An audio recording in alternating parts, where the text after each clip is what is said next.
मुग्धा और उसकी सास के बीच पूरा समय सास के किसी न किसी काम को लेकर मतभेद चलते ही रहते हैं। बहू, ओ बहू, जरा चाय बना दे। मुग्धा चाय लेकर आती है। ये लीजिए, और कुछ चाहिए? अरे नहीं, बस चाय पीने का मन था, जाओ तुम दूसरा काम करो। चाय पीने के थोड़ी देर बाद सास दोबारा मुग्धा को आवाज लगाती है। अरे बहू रे, आओ बहू, जरा हलवा तो बना दे, मीठा खाने को मन हो रहा है। इसी तरह मुग्धा की सास पूरा समय कोई ना कोई काम बताकर उसे रसोई से बाहर तक निकलने नहीं देती। कभी चाय, कभी हलवा, कभी पानी तो कभी दूध, हर समय खाने को चाहिए, और उसके लिए अपने हाथ पर बिल्कुल नहीं हिलाने। परेशान किया हुआ है इन्होंने। सास की जबरदस्ती परेशान करने की आदतों से दुखी मुग्धा एक शाम सचिन के साथ अपने कमरे में बैठी हुई बात कर रही होती है। सुनो जी, मम्मी जी की ये जानबूझकर मुझे परेशान करने की फरमाइशों से मैं बहुत फ्रस्ट्रेट हो चुकी हूँ। पूरे दिन में एक सेकंड का आराम नहीं मिलता। रसोई से बाहर कदम रखती नहीं कि बहू ये बना दे, बहुरी वो बना दे। अरे इनकी फरमाइशें चलती ही रहती है।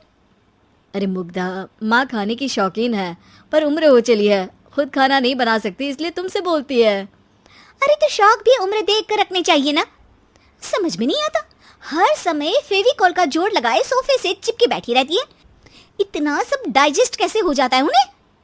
अरे तुम मेरी माँ से इतनी नफरत कैसे कर सकती हो? मैं उनसे नफरत नहीं करती जी, बस परेशान हूँ। जहाँ मुग्धा अपने पति से ये सब बोल रही होती है, वहीं उसकी सास भी कमरे के बाहर दरवाजे से कान लगाए सारी बातें सुन रही होती है और अगली दोपहर रसोई में मुग्धा के पास जाती है। बहू, आज ना मेरा कुछ मसालेदार खाने का मन है। तो चाय बना दूं? मुझे बहुत पसंद है। अरे ना, ऐसा कर लिट्टी चोखा बना ले, और हाँ, जितना मसाला बातों में मिलाकर पति को सुनाती हो ना, सब्जी में भी वैसे ही डाला करो, खाना स्वादिष्ट बनेगा। सास की बात सुनकर मुग्धा हैरान रह जाती है। मतलब अब पूरा समय मुझ पर हुक्म चलाने के साथ बंद कमरे में हुई पति पत्नी की बीच की बातें भी सुनती है? अरे बात जब मेरी थी तो सुनने में क्या दिक्कत है? ये कहकर सास वहां से चली जाती है। अरे अब तो हद पार हो गई, इस तरह से तो ये मेरा जीना मुश्किल कर देंगी। मुग्धा सास की हरकतों से परेशान उसका हल सोचने लगती है और इसी तरह कुछ दिन बीत जाते हैं, जिसमें सास का जन्मदिन आता है। मुग्धा बहुत खुशी के साथ अपनी सास को एंड्रॉयड मोबाइल गिफ्ट करती है। मम्मी, आपको सबसे बात करने के लिए बहुत दिक्कत होती है ना, कभी सचिन तो कभी मुझे बोलना पड़ता है, पर इस मोबाइल से आपको कोई दिक्कत नहीं होगी। एक जगह बैठे बैठे बहुत कुछ कर सकती हैं अब आप।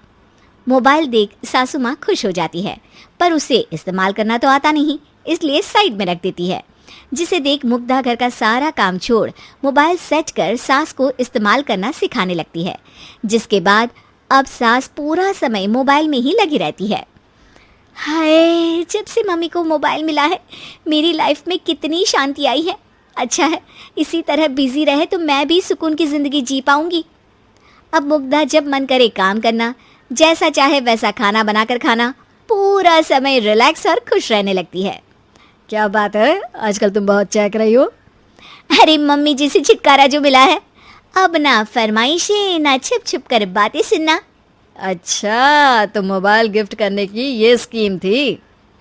इसी तरह दिन बीतते हैं और अब मोबाइल पर लगी सास फरमाइशों की जगह सवालों के लिए बहू को आवाज़ें लगाना शुरू कर देती है। अरे बहू सुन तो, देख जरा किसी का फोन क्यों नहीं मिल रहा? रिचार्ज खत्म हो गया है, पर अभी 4 दिन पहले ही तो मैंने किया था, इतनी जल्दी कैसे खत्म हो गया? अरे मैंने कल तेरी कनाडा वाली मौसी सास से 3 घंटे बात की थी ना। क्या? इतना महंगा तो मोबाइल भी नहीं आया जितना महंगा इसका रिचार्ज पड़ रहा है।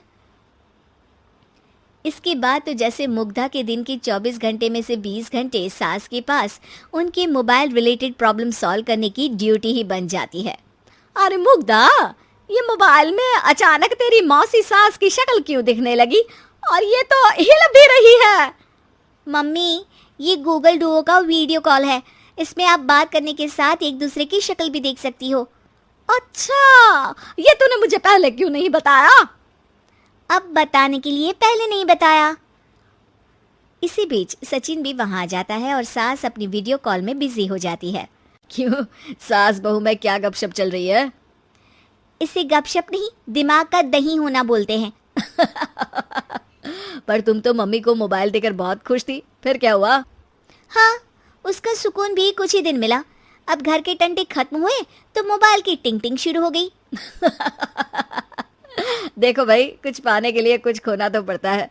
आखिर तुमने मोबाइल अपने फायदे के लिए ही तो दिया है, तो फिर सवालों के जवाब भी देने पड़ेंगे, क्योंकि जब तक उनके हाथ में ये फुंथरू रहेगा, तुम्हारी लाइफ में प्राइवेसी और सुकून रहेंगे।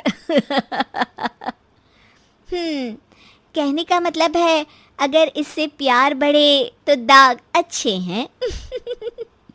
अरे मुझे पहले दिन से ही पता है मोबाइल किस मकसद से दिया गया है, भूलो मत, इससे पहले मैं बातें ही सुनती थी।